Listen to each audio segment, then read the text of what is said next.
Hello, my name is Barry LaBerge. On behalf of Select Path Benefits and Financial, welcome to our webinar on lifestyle planning for retirement. The webinar will be presented by our special guest, author Mike Drack. At Select Path, when we work with clients approaching or entering retirement, we often answer questions that focus on the numbers. Do I have enough money to retire? What are my sources of income? What is my after-tax income? What about my survivors? Mike's presentation today is not about the numbers. His topic is the principles for designing your ideal post-career lifestyle. He will speak about how we can live longer, healthier, and happier lives during our retirement years. Mike Drack is a 38-year veteran of the financial services industry. He speaks honestly about his own retirement experience and why he became an author. His bestseller, Victory Lap Retirement, was based on the realization that traditional full-stop retirement doesn't work for most people anymore due to increasing longevity. The book presents a new life model better suited to today's reality. His follow-up book, Retirement Heaven or Hell, which was released January 2021, shows people how to design and transition to their own unique retirement lifestyle. We hope you enjoy Mike's presentation today. The webinar will last about 45 minutes. Please feel free to use the chat feature if you have questions or comments. A recorded version will be distributed to all attendees. A podcast will be available on Select Path's website also. Mike, the meeting is now yours. Thanks, Barry. And thank you everyone for attending today's seminar. I'm really excited about what we're going to be talking about. And basically it outlines my own personal retirement transition story. And I think you might find it interesting. One point of order is that the last slide in the deck, I'm going to give my contact information. So if you have any questions and we don't have time to get to them, feel free to send me a note via email and I'll get back to you and try to help you out with whatever questions you might have. So let's, without further ado, let's start the seminar. I'm always embarrassed to talk about how I failed at retirement because I never expected it to happen to me. You see, I spent 38 years in the financial services industry. And over that time, I learned a lot about money and how to invest money. As a matter of fact, I helped thousands of people save up for their own retirements. And on top of that, my wife's an investment advisor for one of the major banks. And despite all that knowledge and experience, I still ended up in retirement, Helen. Even today, I shake my head when I think about that. And I made all the classic retirement mistakes. I thought that if you saved up enough money, you'd automatically have a great retirement. And I learned out the hard way that that's not true. And I also thought that if you save more money, the better your retirement would be. And I also found out that wasn't true. And I also believe that when you retired, all your problems would magically go away. And you would, live a much lower stress filled life, and the life would be wonderful. And I learned that wasn't true also. What I learned the hard way is that most people fail at retirement transition because of non-financial reasons rather than financial ones. To be successful at retirement, you have to be prepared and you have to be aware of what's coming your way. And you have to be prepared to face the non-financial challenges that are going to, you're going to be faced with. And if you can't do that, you're going to have a hard time with it. Since retiring, a lot of my beliefs about retirement have changed. I no longer am a big believer in full stop traditional retirement. I believe each of us have been given two lives. And our first life starts after we were born, and we grow up and we spend a lot of time in school trying to get good grades. So once we graduate, we can find a good job that pays well. And eventually, we go to work like I did in the corporate world, and we work really hard. We try to get promotions and make more money so we can support our families and also save up some money for our eventual retirements. And then our second life starts. when we retire. And that's when the confusion sets in, because a lot of people still believe today that they can live a retirement like their parents did or their grandparents did. And that's not the case anymore. Retirement is changing a lot. And out of, and the change really is about increasing longevity. And out of necessity, we're seeing new hybrid forms of retirement being created all the time. And many of them contain a work component. And it is important to be aware of this. But it's hard. It's hard,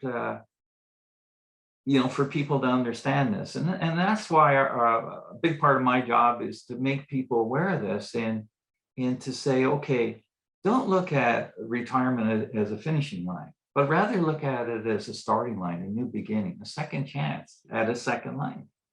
And this could be the best part of your life if you approach it correctly. But it's hard for people to grasp this because the advertisers keep trying to confuse them. They keep trying to sell their version of an old style retirement, one based on 100% leisure. And, they've been showing us the same commercials for the last 50 years. The only difference being that instead of being in black and white, they're in color, but the messaging is all the same. And I'm sure we've all seen these commercials. The commercial about the retired couple sitting on the beach and the sun's going down and they're enjoying a Corona or a pina colada, or the other retired couple sitting on their yacht. It's sailing through the Caribbean and they're wearing their whites and they have full heads of hair and they're just enjoying themselves. But the truth is, retirement isn't like that for most people. And that's what really stressed some of us out, because we know our retirement's not going to look like that. And what really stresses us out is that we really don't have a handle on what our retirements are going to look like. And that's why I think, when they show these retirement commercials, they should attach a warning sticker, similar to what they do for drug commercials when they warn about the possible dangerous side effects of taking a drug. And the same thing works for retirement. There's possible dangerous side effects of acute boredom, acute anxiety, possible divorce, poor health, and even early death. We all heard stories about people that retire and within a couple of months their health declines and they pass away. And that really happens. So, we have to be careful about this, and we really have to think these things through. Unlike cows, not all retirees are the same. But yet, the advertisers and the financial services industry keep trying to convince us that we are all the same. We all want the same things in retirement. And that's simply not true. We all have unique needs and wants and values that need to be satisfied in retirement. Some of us are comfort-oriented retirees. These are people that, probably their biggest goal in life was to reach the retirement finishing line. And now that they've done that, they just want to sit back and enjoy a simple life and take it easy. They enjoy a predictable, comfortable life, and they don't want to take any risks. They don't want to get out of their comfort zone. And they just want to have as much fun as they can. My mother was a comfort-oriented retiree. And she, what made her happy was taking care of her family, hanging out with her friends on a regular basis, and, just enjoying the simple things in life. You would never see my mother go out and, travel all these different countries around the world or go out and run a marathon, because that wasn't her. But for a person like me, I'm a growth-oriented person. Living a life like that would be dull and boring. It would drive me crazy after a short period of time. I need to be challenged. I need to be able to drive a sense of achievement and accomplishing things. I need to set goals. I need to go on adventures. I need to try and experience new things. And there's so many things to experience, so many things I want to do. And if I can't do that, I'm not going to be very happy in retirement. When I left my job behind, that left a big hole because all those things used to be satisfied by my job. But when that was taken away from me, when I was packaged off by my employer, I had to find a way of replacing that. And I struggled doing that for a period of time. And the third type of retirees are the transcenders. These are the people that need to find a way to help others or give back to the community. And we saw examples of this during the pandemic when boomers would put their hand up and volunteer to work at food banks or maybe at the vac centers, or some boomers even put up their hand to help out their elderly neighbors who were too scared to go shopping at the grocery store for fear of catching the virus. And again, if they can't find a way of doing that, they're not going to be happy in retirement either. Bottom line is that you really have to understand what type of retiree you are, what your needs and values are and your wants are, and find ways of satisfying that in retirement. And if you can do that, life is pretty good. A lot of us think we're not going to change when we retire. The journey is over and we can just sit back and watch the world go by. But it's not like that, because I guarantee, you got 30 plus years of active living ahead of you, and you're going to change. You're not going to be the same person you are in 5 years or 10 years or 15 years or 20. And it's important to understand that and decide who you want to be. Who do you want to become? And what do you want to do in those years, right? And, a lot of people don't realize that. They don't realize how long 30 plus years is and how many things you can accomplish during those years. I used to believe what people used to say about, a person's most productive in creative period was in their 20s or early 30s. But since retiring, I don't believe that anymore. I believe our most productive and creative period is in the years after we retire, in our 60s and 70s. And that can extend into our 80s or 90s if we know what to do and play our cards right. So it's very important to understand that life is far from over. There's a lot of things that we can still accomplish. This is a diagram I show at all our retirement seminars. And basically it's the cycle that retirees go through when they start retire. At point B, all three types of retirees are really happy. And they're happy because they don't have to set an alarm anymore. They can avoid that long, brutal commute to work. They don't have to go through that. And at the end of the day, they don't feel wiped out. They're not spent from working in a demanding job all day long.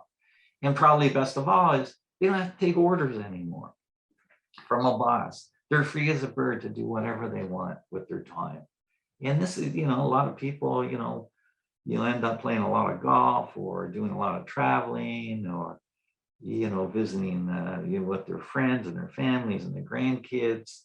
But at some point, some people are going to feel a little antsy. And usually this involves the growth-oriented retirees and transcenders, because they're going to feel the need for something more in their lives. Living a life 100% leisure isn't getting it done for them. And that's when the slide into retirement hell begins. I remember when I was pushed out of my banking job, I was really happy because the stress was starting to get to me. I was 59 years old and I was planning on leaving anyways because it was starting to affect my health. And when they gave me that severance check, I felt like I had won the lottery. And I remember phoning my wife and I said, Mel, life is just wonderful. And now we have this money and we can do so many things and we can help out the kids and whatnot. And everything was so wonderful until the following Monday hit for me. And I love this picture because it really reflects how I felt on that Monday morning. I remember sitting there on the couch and my wife had gone to work, and the kids were no longer living at home, so I was all alone. And all my friends were still working. I had, really nothing to do other than sit there and mope a little bit. And I have this fancy TV. I think I got 500 stations on it or whatnot. Do you think I could find anything interesting on TV? Not good. And I was lonely. I missed the emails that used to come in when I was working from people asking for help, and the telephone calls I would have received and things like that. Really, I was just all alone, and I didn't know what to do.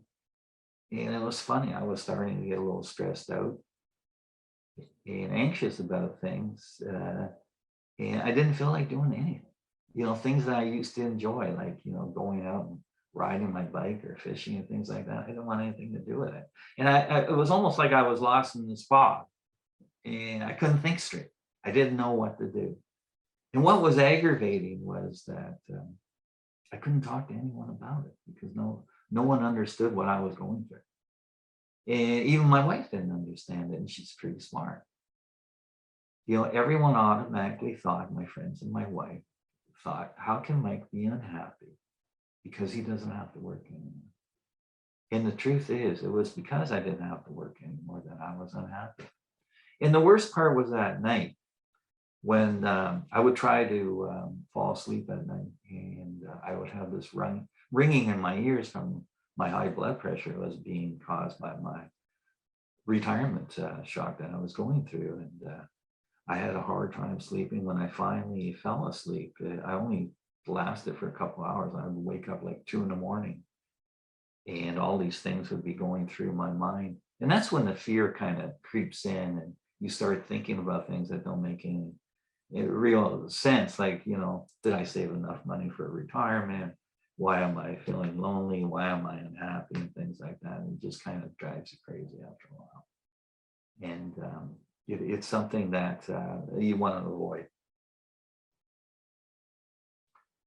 So I was in retirement now for a period of time, and I did a lot of thinking there, and I was trying to figure out, how can I get out of here?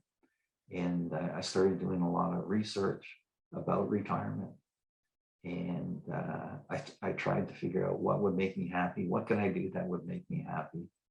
And I eventually came up with a list of 9 retirement principles. And really, they're more than retirement principles. They're longevity principles. And these are things I knew I could follow. And by following them, I would miss the bad retirement surprises that pop up. Bad retirement surprises in being bored or being stressed out or fearing about, running out of money. Or perhaps one day my wife telling me she wants to divorce me, or fear about losing my health and things like that, or losing my friends.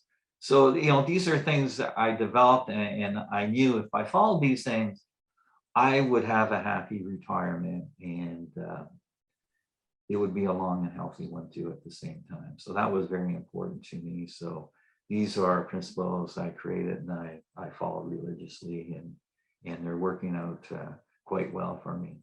Now, when I was finishing the second book, Retirement Heaven or Hell, by luckily, call it luck, the pandemic hit. And what I noticed is that pandemic hell, I'm going to call it pandemic hell, is very similar to retirement hell. The feelings and experiences are the same. The only difference is that there's no vaccine for retirement hell. But believe me, it feels the same, and there's a lot of similarities between the two. And we learned a lot of retirement lessons from the pandemic. It really opened a lot of people's eyes and changed their thoughts about retirement. And a lot of people weren't happy with the experience. And so that's good, because people actually, it served as a test run for retirement. And people said, hey, I don't want to live like this in retirement. I don't want to feel like this. I don't want to experience these things, so I need to change things. And that was a good thing. So now I'm going to go through some of the retirement principles and just make some comments on how it was reflected in the pandemic as well. One of the most important things we learned from the pandemic is the importance of strong relationships. And we all felt this, how self-isolation feels like, how lonely it is, how stressful it is, how it can affect our mental health.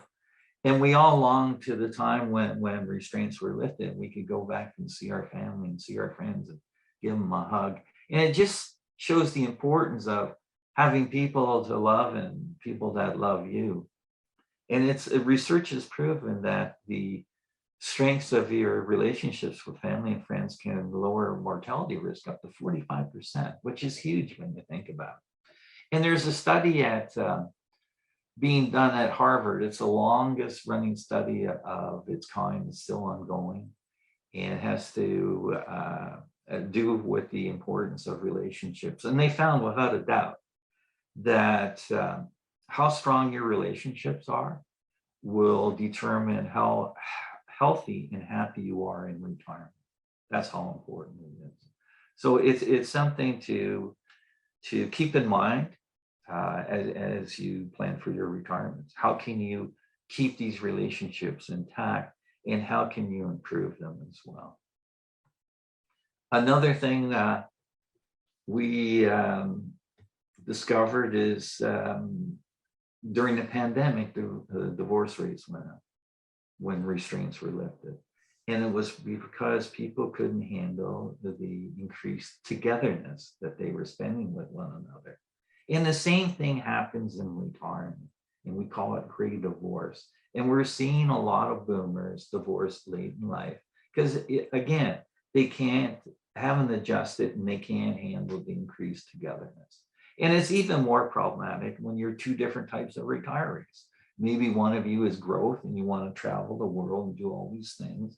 And the other one's comfort oriented and they just want to stick around the house and stay close to their friends and family and take it easy. So it's important to have conversations and talk about these things. And it's okay if one person wants to do one thing and the other person wants to do something else. You have to respect each other and you have to accommodate what their needs are. And, instead of being a detractor, become a cheerleader and cheer them on, as they work towards doing things they want to accomplish at this point in life. Divorcing late in life is a big problem because it's very, very hard to recover from that because you don't have enough time to get back on your feet. So it's something that you have to be aware of and avoid it as much as possible. Another principle we learned about the importance of good health, because people that had underlying illnesses or were in poor health had a higher risk of catching the virus and ending up on a ventilator. And this affected people of all ages, not just the elderly. The good news is that it doesn't have to be that way. This is a diagram of normal health progression for people, say boomers. Every year, because the stress of our jobs and the stress of life and taking care of the kids, we avoid, taking care of our own personal health, and it may be because of the time constraints and whatnot, where we adopt poor health habits and eating habits. Maybe we're eating too much fast food and things like that. And as a result, every year we're getting a little bit less healthy, and maybe we're losing a little bit more energy, and there's this gradual decline until it's all over. But what is concerning is that in retirement, when you adopt a sedentary lifestyle, you spend a lot more time on the couch. You're not getting up off your feet and going to work and things like that. This decline can really accelerate. And those are the people you see, they're having trouble with their health. Maybe they suffer from a heart attack or a stroke or things like that. And so it's important to be aware of that. And it's important to maintain your health and eat properly and things like that. And so those are things that we keep reminding people of. The important thing is that you don't have to follow that normal health decline. And that's when I got excited when I read this book called Younger Next Year, written by Chris Crowley. And it really opened my eyes to it, because they said instead of following that normal health decline, you can instead get healthier each and every year for a period of time, for say up to 10 years. And then you can maintain that better, higher level of health for a long time. And so you're pushing aging back to the later years, and you're increasing the number of good years where you're healthy to do all those things that you love to do. And when there is a decline, and there will be a decline for all of us, it's right near the end where it should be. So that messaging was very important to me, because it means I'm in control of my health. And there's so much literature written on health saying,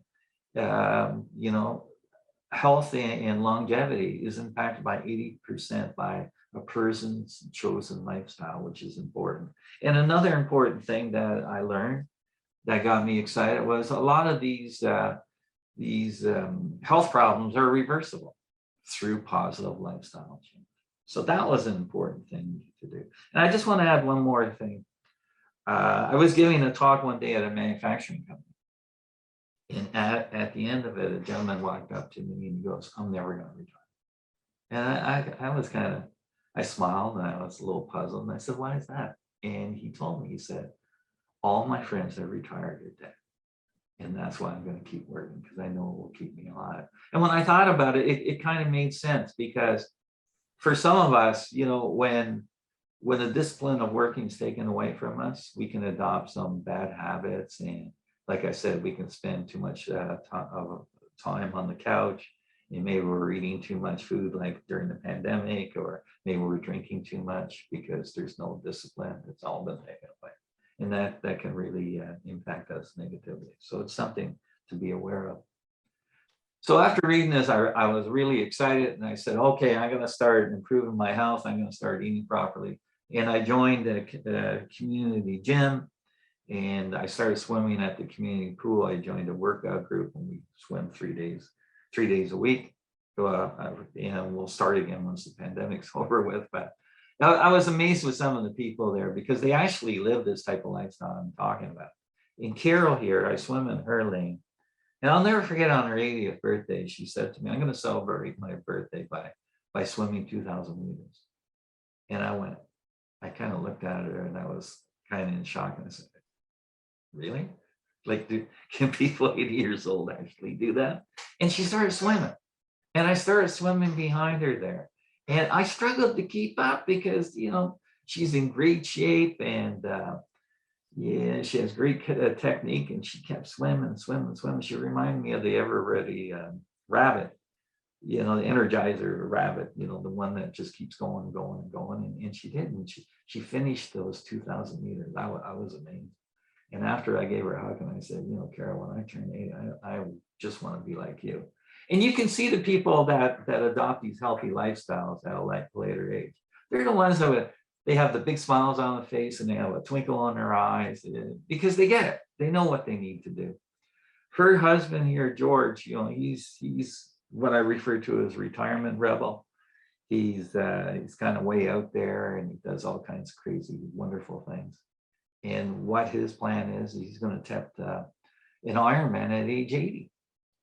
And it's just amazing when you think about it. And if you don't know what an Ironman is, it's an event you go out and you swim for 4 kilometers, and then you got on a bike and you have to ride for 180 kilometers, and then you have to run a full marathon, and you have to do it all in the same day, and you have to do it under 17 hours to get a finisher's medal.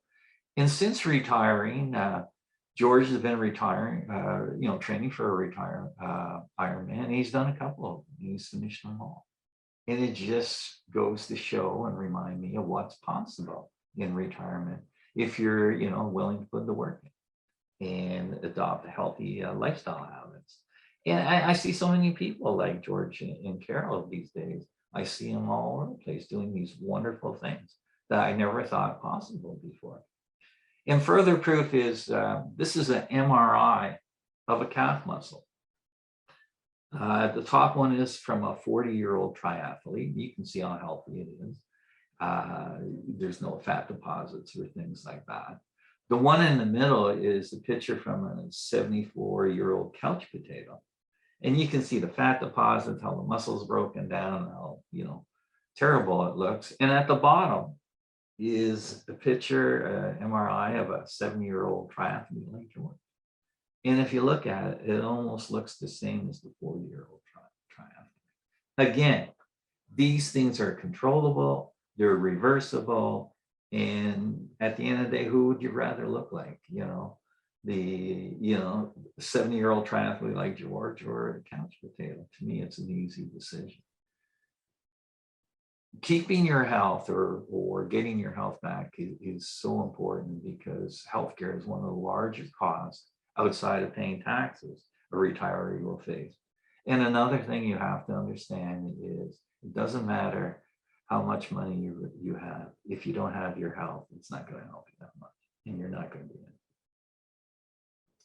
Principle number 3 is the importance of financial independence. Financial independence, where you have enough money where you can retire and survive without having to work again, is just a wonderful thing. It should be the goal for us all. And financial independence is the ability to do what you want, when you want, where you want, and with who you want. So you have control back, you have your freedom back, and it's such a wonderful thing. And the question is, what are you going to do with that freedom and all that time you have on your hands? And it's important to understand that when you retire, all those doors that used to be closed to you are now open. So say you were working full-time, you're raising a family, and maybe you wanted to try something else, but you couldn't do that because maybe it didn't pay enough money, or maybe you were scared of failing and you needed to maintain work so you could take care of your family. But now when you retire, all these things are open to you, all these possibilities. And this is the time where you want to really take advantage of this and try and do all those things that you couldn't do before. So freedom is just a wonderful thing, but don't waste it. Another thing is that we want to avoid lifestyle decline. And then this is a big issue, again, because of increasing longevity. The truth is, it's very hard to fund a 30-year retirement with 30 years of work, because the numbers just won't work. And this is causing a lot of stress for people. So what we're trying to do is come up with different lifestyles that will support a longer retirement and still make us happy. And that's where we're saying, these hybrid forms of work are being created to support that. Another thing that I want to warn you about is you'll probably read a lot of articles about, people are considering moving, downsizing, moving out of, say, the city, moving to the countryside, or even moving to a country like Costa Rica or Mexico or even Vietnam to enjoy a lower cost of lifestyle. And the warning here is you've got to be careful about doing something like that. You have to test it out, because it goes against retirement principle number 1, the importance of relationships with friends and family. When you move out of town, you're going to lose contact with your friends and family. And it's going to be hard to replace new friends. And a lot of people have found that out the hard way. And they had to move back to their hometown. They couldn't get back in the same house they had. So that caused them a lot of grief and ended up costing them a lot of money, because that importance, the connection with friends and family is more important than any changes in lifestyle, really, when you think about it. So just bear that in mind and be cognizant of it. Principle number 4, the power of tribes. One of the biggest losses we face when we leave work behind is we lose the camaraderie we had with our fellow workers and our customers and people like that. And we need to find a way of replacing that. One of the best way of doing that is finding tribes to join, because you can find a tribe. For me, I want to get my health back, so I joined like a bike tribe. I joined the swim tribe. I joined a writing tribe because I want to become a better writer. And this is a picture of my bike tribe where the pandemic hit. And I just love it, because every Sunday we would go out for a 2-hour ride. And if you look at the picture, it's the diversity. So we have men and women there, and we have young and old. I think the oldest rider is 82 years old, and the youngest is 20 something. And it's so wonderful when we sit down after our ride and we talk about life. And we learn things from the young people about what's happening out there. And we serve as mentors for them because they're asking us questions about different situations, so they can learn from us too. So it's just a wonderful thing. And this is what you want to do, is find and join as many tribes as you can, and find tribes that filled with people that are doing what you want to do in retirement. So if you want to become a photographer, well, join a photography tribe, and enjoy doing that. And you'll learn a lot of great things, and you'll be hanging out with a lot of great people too. So don't underestimate the power of tribe. Principle number 5, purpose. This is one of the key principles, and we experienced this again during the pandemic when we were forced into isolation. We had to stay at home, and if you couldn't work from home, it drove a lot of people crazy because they couldn't find anything fulfilling to do with their time, and they were getting stressed out because of that. They were trying to find ways to kill time, and it was boring, other than every day watching virus updates on the TV, or maybe taking the dog out for another walk around the block. There wasn't really much to do, and that drove people a little crazy. And a lot of people woke up to the fact to say, hey, I don't want to live like this in retirement. I need something to look forward to. I need something productive to use with my time, something meaningful, something fulfilling. And they started thinking, well, maybe work isn't such a bad thing after all, provided it's work that I enjoy doing, and it's work that's not overly stressful, and maybe it's part-time work. But just so it will give me something to look forward to, every day when I get out of bed. And, that changed a lot of thinking. And that was a very important observation for a lot of people. And they are changing their retirement planning based on that. One thing I noticed, that I've been doing a lot of seminars, and I've been doing a polling question. And whenever I talk to a group of pre-retirees, I ask them what's their biggest concern in retirement. And I give them a list. Is it, losing friends, losing your health? Is it, possibly running out of money in retirement, things like that. And the number one concern that always comes out is, the concern about money, about having enough money saved up for retirement. But if I ask a group of people that are recently retired, the results change significantly. And the number one concern is finding a source of purpose in retirement, which is interesting because a lot of people are struggling with that. And there's a company called Aeging that does a lot of polling too. And they came and they reported results, and they said 92% of retirees say it's finding purpose. That's the big thing for them when they retire. So it's important to understand this thing, to say, okay, I need to find a source of purpose or purposes to give me that thing to look forward to give me that reason to get out of bed in the morning. And that's so important. Work, the fountain of youth. I think work's been given a bad rap over the years, and we always view it as a bad thing, but really, there's a lot of positives attached to working, especially in retirement. I'm a big fan of working part-time in retirement. And what I've been doing, I guess during the pandemic, forced me to do it. I started reading a lot of obituaries, and the ones I find interesting are the people that the elderly, that maybe in their 90s or even 100 plus.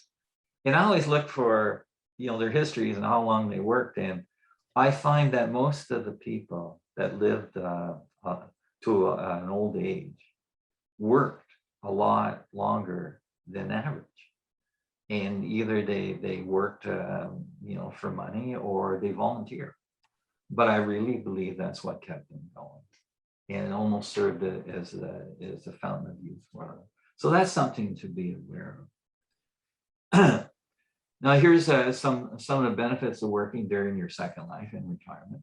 It gives you that good reason to get out of the bed in the morning. That's so important. We all need that. You need purpose. It keeps you healthy and feeling and acting young, because, you know, when you're working, especially if you're working with a computer and whatnot, you have to keep up to date with all the changes in technology and things like that. And, you know, having to go to work keeps you active. You know, you have to get out of bed, you have to, you know, get dressed, and you have to clean up, and you have to physically get to the office, and it makes you use your brain. It all comes down to use it or lose it too. And so that's so important.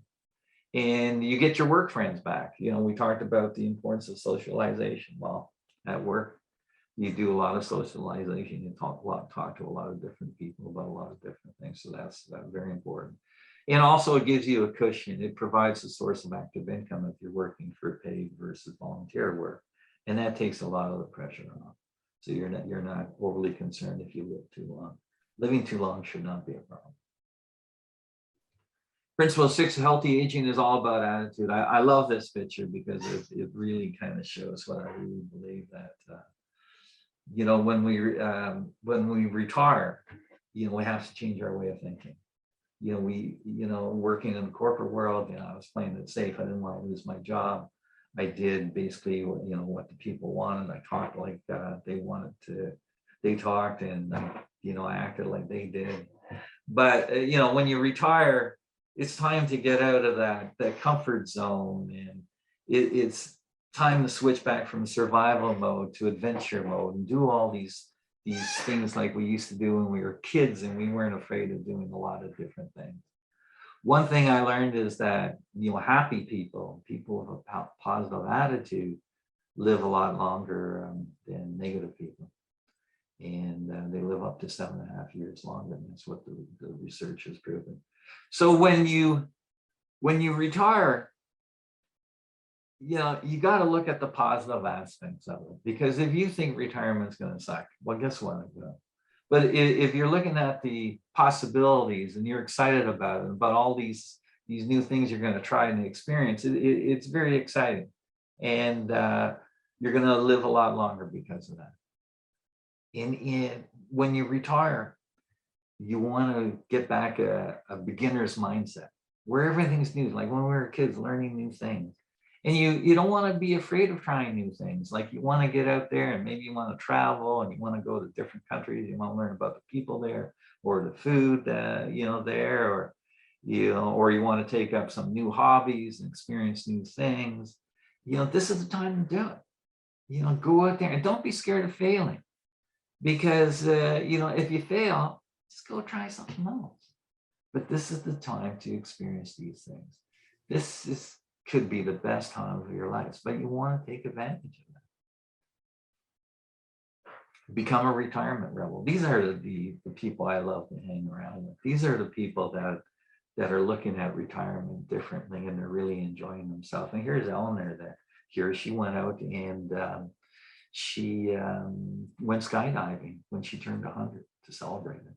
And I see all kinds of retirement rebels out there doing all these things that old people aren't supposed to be doing. Like they're starting businesses, new businesses in their 70s and 80s, and they're traveling the world, and they're doing all kinds of adventures and things like that. And that's what you want to do.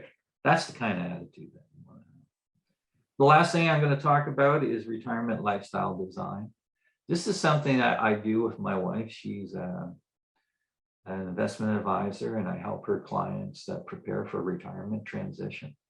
And it's funny because, you know, when I sit down with her clients and we have our first meeting, I say, what's your vision for retirement?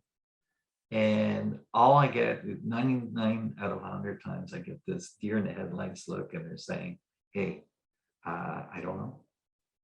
And I laugh when I hear that, because I didn't know when I was in their shoes either.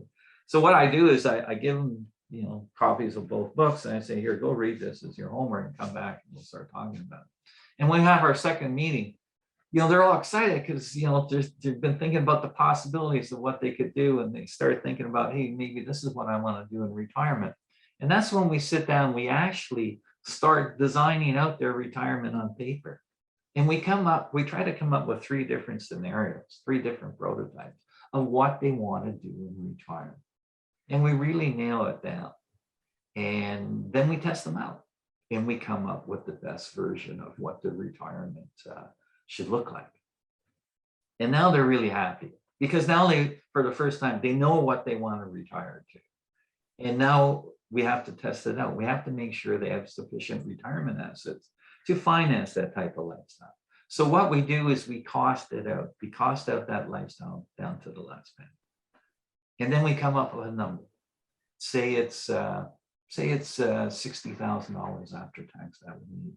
And this is when we go back to the advisor and we say, okay, this is the amount of money we need. And the advisor is so happy because now they have something tangible to work with. They have an exact number. And it's very easy for them to put it in the computer and an answer comes back. Either you have enough to finance that lifestyle or you don't. For the lucky people that have enough, it's like a fever is broken. For the first time in their life, they know they have enough money. They don't need any more. They don't have to worry about it anymore. And when they do retire in a year or two, they can hit the ground running. They know exactly what they want to do. And they avoid a lot of the stress and aggravation that I went through trying to figure things out. For the people that it comes up, they don't have enough, well, then we can adjust to it.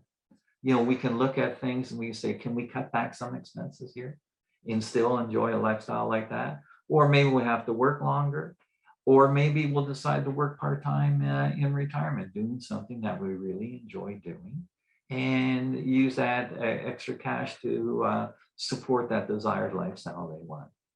And that's where the creativity comes in, is like putting a puzzle together, and it's a lot of fun. And at the end of the day, we really end up with some happy clients, because like I said, they know what they want to do, they know they can afford it, and life is looking pretty good to them. So that's the end of the talk. I hope you enjoyed it.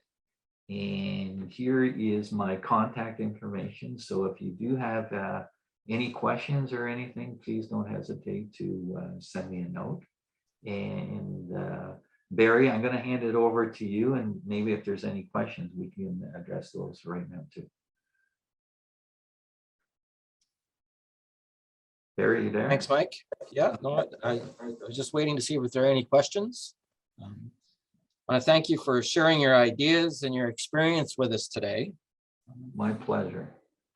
As previously mentioned, for all the attendees, a recorded copy will be sent to you, and also a podcast version will be available on SelectPath's website, or feel free to contact your SelectPath advisor.